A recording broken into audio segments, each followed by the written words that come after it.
শুভ দুপুর বন্ধুরা, আজ হচ্ছে শুক্রবার। আমার মেয়ের লাঞ্চ প্লেটটা দেখো, কত রকমের খাবার। কালকে রাতে মোমো বানিয়েছিলাম, সেই মোমো খানিকটা ফ্রাই করে দিয়েছি, 4টে বেঁচেছিল। এখানে চিজ প্যাটিসের মতো বানিয়ে দিয়েছি, আর এইখানে চিকেন দিয়ে সবজি দিয়ে রোস্ট বানিয়েছি। আগে এইটা ট্রাই কর, এটা হ্যাঁ, আগে এটা ট্রাই কর, এটা বেশি গরম খেতে হবে। খাক আগে, বলুক।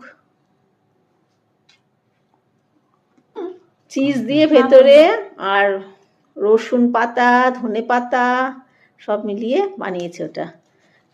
গোলমরিচ গুঁড়ো, ভালো লাগছে।